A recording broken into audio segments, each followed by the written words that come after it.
சங்கீதங்களின் புஸ்தகம் 17வது சங்கீதத்தை நாம் திருப்பி வைத்துக் கொள்ளலாம். சங்கீதம் 17வது சங்கீதத்தை நம்ம தியானிக்கலாம். சங்கீதம் 17.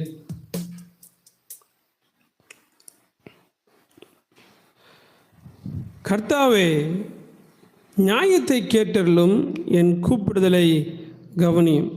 கபடமில்லாத உதடு நின்று பிறக்கும் என் விண்ணப்பத்திற்கு செவி கொடும். சங்கீதக்காரன் தாவீது இந்த சங்கீதத்தை ஆரம்பிக்கும்போது ஆண்டவர்கிட்ட ஒரு விண்ணப்பமாக இந்த சங்கீதத்தை அவர் எழுதுகிறார். ஒரு மிகப்பெரிய விண்ணப்பம், ரொம்ப அருமையான ஒரு சங்கீதம். சங்கீதம் 17. என் விண்ணப்பத்திற்கு செவி கொடும். நம்ம வாழ்க்கையில் நம்ம எப்போதுமே நமக்கு செவி கொடுக்கிற தேவனிடத்தில் நாம் அதிகமாய் விண்ணப்பம் செய்ய நீங்களும் நான் என்ன செய்யணுங்க? பிரயாசப்படணும். ஆபிரகாம் ஆண்டவரிடத்தில் போய் விண்ணப்பம் பண்ணினான். ஆண்டவர் அப்போ விண்ணப்பம் எப்போதுமே ஆண்டவர்கிட்ட நம்ம விண்ணப்பம் செய்து கொண்டே இருக்கணும். ஒவ்வொரு நாளும் ஒவ்வொரு நிமிடமும் ஆண்டவர்கிட்ட ஜெபிக்கிறவர்களாகவே நம்ம இருதயம் மாறிட வேண்டும். அதை கர்த்தர் விரும்புகிறவராய் காணப்படுகிறார். உம்முடைய சன்னதியிலிருந்து என் நியாயம் வெளிப்படுவதாக, உம்முடைய கண்கள் நியாயமானவர்களை நோக்குவதாக. ஆண்டவரிடத்திலிருந்து நம்மளுடைய காரியம் வெளிப்படணும். ஆமென், அல்லேலூயா. நிறைய நேரம் நம்மளோட காரியம் மனிதர்களிடத்திலிருந்து வெளிப்படணும் நம்ம நினைக்கிறோம். அது முற்றிலுமாய் தவறு. தேவனிடத்திலிருந்து தான் நம்மளுடைய நியாயம் என்ன செய்யணுங்க? வெளிப்பட வேண்டும். நம்மளுடைய நியாயம் மனிதர்களிடத்திலிருந்து வெளிப்படும் என்று சொன்னால் அவங்க தேவைக்காக நம்மளை நியாயப்படுத்துவாங்க, தேவை இல்லைன்னு நம்மளை நியாயப்படுத்தவே மாட்டாங்க. அப்போ ஆண்டவர்கிட்ட அவருடைய சமூகத்திலிருந்து நம்மளுடைய நியாயம் வெளிப்படும்படி நீங்களும் நானும் என்ன செய்யணும்? ஜெபம் செய்கிறவர்களாய் காணப்பட வேண்டும். 3வது வசனம் ரொம்ப முக்கியமாக இருக்கிறது. நீர் என் இருதயத்தை பரிசோதித்து ராக்காலத்தில் அதை விசாரித்து என்னை புடமிட்டு பார்த்தும் ஒன்றும் காணாதிருக்கிறீர். எவ்வளோ அழகா தாவீது சொல்றாரு பாருங்க. ஆண்டவரே, என்னுடைய இருதயத்தை இரவெல்லாம் நீர் என்ன செஞ்சிருக்கிறீர்? விசாரித்து பார்க்கிறீர். இரவெல்லாம் என் இருதயத்தை என்ன செய்கிறார்? பரிசோதித்து ஆண்டவர் ராக்காலங்களில் அதை பரிசோதிக்கிறார். அப்போ ஆண்டவர் நம்மளை நேற்றுக்கு பார்த்த அந்த வசனத்தை போல தான் நம்மளை பரிசோதிக்கும்படி ஆண்டவர் என்ன செய்தார்? விரும்புகிறார். தாவீதுடைய ஜெபத்தில் அதிகமாய் தாவீது தன்னை நீதிமானா காண்பிக்க அவன் விரும்புவதே இல்லை. கர்த்தரிடத்திலே தன்னுடைய வாழ்க்கையை அவர் கொடுப்பார். நீர் என்னை பரிசோதிங்க ஆண்டவரே, என்னிடத்துல இன்னும் குறை இருக்கான்னு கண்டுபிடிங்க ஆண்டவரே. ராஜாமங்களில் அதை விசாரிக்கிறாரா ஆண்டவர். நம்ம தூங்கிட்டாலும் நம்ம வாழ்க்கையை விசாரிக்கிற தேவன். அல்லேலூயா, அல்லேலூயா. நமக்கு எதோ இன்னும் நியாயம் நடக்காமல் இருந்தால் கூட அது நியாயத்தை கர்த்தர் நடத்தி கொடுப்பார். ஆமென். நல்ல உதாரணத்தை வேதத்தில் நம்மளால் வாசிக்க முடியும். மொர்தெகாயுடைய காரியங்கள் அகாஸ்வேரு ராஜா ராத்திரி தூக்கம் வராத போது எழுந்து அந்த புத்தகத்தை எடுத்து வாசிக்கும் போது அந்த புத்தகத்தில் போடப்பட்டிருக்கிறது, அந்த ராஜாவுடைய ஜீவனுக்கு கேடு நினைத்தவர்களை இந்த மொர்தெகாய் தான் என்ன செஞ்சார்? காட்டி கொடுத்து மொர்தெகாய் நிமித்த ராஜாவுடைய ஜீவன் காக்கப்பட்டது. அப்போ அந்த மொர்தெகாய்க்கு ஏதாகிலும் செய்யணுங்கிற அந்த விருப்பம் ராஜாவுடைய இருதயத்தில் இரவு நேரத்தில் உண்டாகுது. அந்த டைமில் மொர்தெகாய் தூங்கிட்டு இருக்கிறார். அந்த நேரத்தில் மொர்தெகாய் படுத்து தூங்கிட்டு இருக்கிறார். நல்ல கவனிங்க, நான் தூங்கினாலும் எனக்கான நியாயத்தை விசாரிக்கிறவர் விழித்து கொண்டு இருக்கிறார். ஆமென். நான் படுத்திருந்தாலும் என் வாழ்க்கையில் எனக்கு நல்லது செய்யணும்னு நினைக்கிற ஒரு நல்ல தெய்வம் எனக்கு உண்டு. அவர் என்னுடைய நியாயங்களை, என்னுடைய காரியங்களை அவர் விசாரித்து அவர் செய்கிற நல்ல தேவனாக இருக்கிறார். தான் இந்த வசனத்தில் போட்டிருக்கு, ராக்காலத்தில் அதை நீர் விசாரித்து என்னை புடமிட்டு பாரும், ஒன்றும் காணாது இருக்கிறீர். நம்மளை விசாரித்து பார்த்து நம்மளுடைய குற்றங்களை எல்லாம் கடவுள் கண்டுபிடிச்சாருன்னா அந்த குற்றங்களை எல்லாம் ஆண்டவர் நமக்காக என்ன செய்யணும்? மன்னிக்கணும். ஆண்டவர்கிட்ட நம்ம கேட்கணும், ஆண்டவரே என்னிடத்துல குற்றம் குறைகள் இருந்தால் என்ன செய்யுங்க? தயவுசெய்து மன்னிக்க. ராக்காலங்களில் அவர் விசாரிக்கிற தேவன். ராக்காலங்களில் அவர் நிச்சயமாய் நம்மளை நேசிக்கிற நல்ல தகப்பனாக இருக்கிறார். 5வது வசனத்தை வாசிக்கலாம். என் காலடிகள் வலுவாதபடிக்கு என் நடைகளை உமது வழிகளில் ஸ்திரப்படுத்தும். எவ்வளோ அழகாக ஜெபிக்கிறார் பாருங்க ஆண்டவரே. நான் வலிவி போகிற என்னுடைய நடைகள் தான். திடீர்னு இந்த பக்கம் சாஞ்சிருவேன், திடீர்னு அந்த பக்கம் சாஞ்சிருவேன். இவங்க ஏதாவது செஞ்சா, அவங்க ஏதாவது செஞ்சா, ஏதோ ஒரு பக்கம் சாயக்கூடிய மனநிலைமை உடையவன் தான் நான் ஆண்டவரே.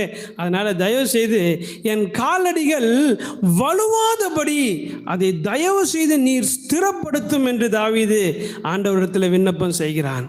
நாமும் ஆண்டவர்கிட்ட ஜெபிக்கணும். ஆண்டவரே, எந்த விஷயத்துலையும் என் காலடி வலுவாதபடி எனக்கு நீர் என்ன செய்யுங்க, என் பாதைகளை ஸ்திரப்படுத்துங்கன்னு சொல்லி ஆண்டவர்கிட்ட நம்ம ஜெபிக்கணும். 6வது வசனத்தில் சொல்லப்படுகிறது, தேவனே நான் உம்மை நோக்கி கெஞ்சுகிறேன், எனக்கு செவி கொடுக்கிறேன். ஆண்டவர்கிட்ட கெஞ்ச நீங்களும் நான் என்ன செய்யக்கூடாது, ஒரு நாளும் கூச்சப்படக்கூடாது, கேவலமாக நினைக்கக்கூடாது. ஆண்டவர்கிட்ட கெஞ்சணும். மோசே ஆண்டவருடைய பாதத்தில் கெஞ்சினான், கெஞ்சி பிரார்த்தித்தான் சொல்லி வேதத்தில் எழுதியிருக்கிறது.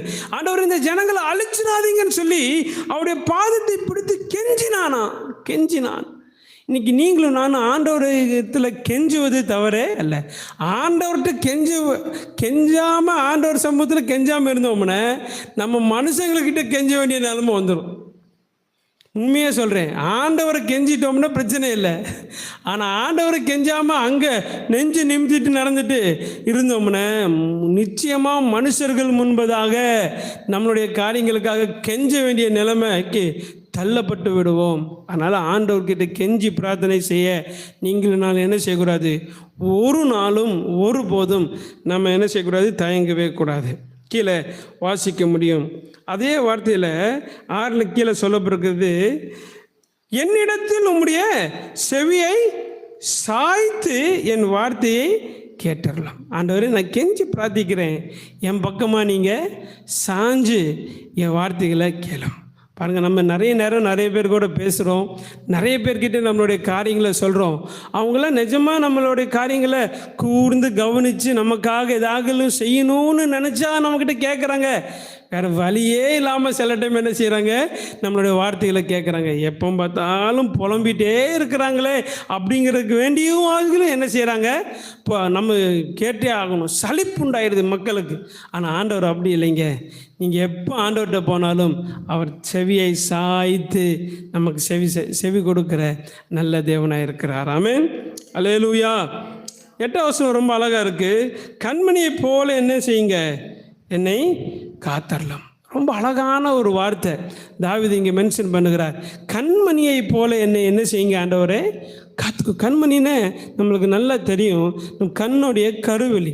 இந்த கருவெளியை எப்படி இந்த இமைகள் ஏதாவது சின்ன ஒரு தூசி வந்தாலும் சரி, பூச்சி வந்தாலும் சரி, உடனே நம்ம இமைக்கு நம்ம கட்டளையிடுறதே இல்லை. இமைக்கிட்ட ஒன்று பூச்சி வருது, உன்னோட இமையை வச்சு கண்ணை காப்பாற்றுன்னு நம்ம இமைக்கிட்ட என்ன செய்யறது இல்லை, சொல்கிறது இல்லை. ஆட்டோமேட்டிக்காக ஏதோ ஒன்று வரும்போது டப்புன்னு என்ன செஞ்சிருதுங்க, இந்த இமைகள் உடனே மூடி அந்த கண் விழியை என்ன செய்யுது, காத்துக்கொள்ள முயற்சி பண்ணுது. அதிலும் நிறைய டைம் என்ன செஞ்சது, மிஸ் ஆகிடுது. ஆனால் ஆண்டவர் சொல்கிறாரு, கண்மணியை போல ஆண்டவர் நம்மளை காப்பாராம். ஆமென், அல்லேலூயா. ஏன் கண்மணியை போல நம்மளை காக்கிறார் என்றால், என்னை தொடுகிறவன் அவருடைய கண்மணியை தொடுகிறான். உங்களை யாராவது தொட்டாங்கன்னா எங்கே கை வச்சதுக்கு சமங்க, ஆண்டவருடைய கண்ணுக்குள்ளே கை வச்சதுக்கு சமம். அவர் சும்மா விடவே மாட்டார். ஏனென்றால் நீங்களும் நானும் அவருடைய கண்மணிகள். ஆமென், அல்லேலூயா. நீங்களும் நானும் யாருங்க, ஆண்டவருடைய கண்மணிகள். நிறைய நேரம் நமக்கு சின்ன குழந்தைங்களுக்கு செல்லமாக என் கண்மணியே அப்படின்னு நம்ம கொஞ்சம் அப்படிங்கிற அந்த குழந்தை நம்மளுக்கு விருப்பத்துக்குரியவர்களாக மாற்றிக்கிறோம். அதே போல தான் ஆண்டவர் சொல்கிறார், நீங்களும் நானும் ஆண்டவருடைய கண்மணிகள். ஆமென். அதனால் ஆண்டவர் நம்மளை கண்மணி போல காக்கிற நல்ல தேவனாய் காணப்படுகிறார். 13வது வசனம், கர்த்தாவே நீர் எழுந்திருந்து அவனுக்கு எதிரிட்டு அவனை மடங்கடியும். கர்த்தாவே என் ஆத்மாவை துர்மார்க்கருடைய கைக்கு உம்முடைய பட்டயத்தினாலே தப்புவி. ஆண்டவர் சொல்றாரு, நான் உன்னை தப்புவிக்கிற தேவன்.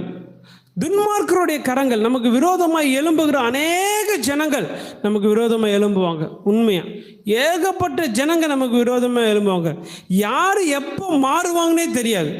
இந்த பூமியில் யார் எப்போ நமக்கு விரோதமாக மாறுவாங்கன்னே தெரியாது. நல்லா இருப்பாங்க, நல்லா இணைப்பாக இருப்பாங்க. திடீர்னு ஏதோ ஒரு காரியம் அவங்கள நமக்கு விரோதியாய் மாற்றிவிடும். ஆனால் ஒன்று தெரிஞ்சுக்கணும், கர்த்தர் தான் நம்மளை எல்லார் கண்களிலிருந்தும் எல்லார்கிட்டேருந்தும் நம்மளை காக்கிறவர் ஒருவர் உண்டு என்று சொன்னால் அது கர்த்தர் மாத்திரம்தான். ஆமென். அல்லேலூயா, அல்லேலூயா. கடைசியாக ஒரே ஒரு வசனத்தை வாசித்து நம்ம நிறைவு செய்யலாம். 15வது வசனம், நானும் நீதியில் உம்முடைய முகத்தை தரிசிப்பேன். நான் எதில் தரிசிப்பேன்? ஒவ்வொரு நாளும் நீதியிலே நான் தரிசிப்பேன். நான் விழிக்கும்போது உமது சாயலால் திருப்தியாவேன்.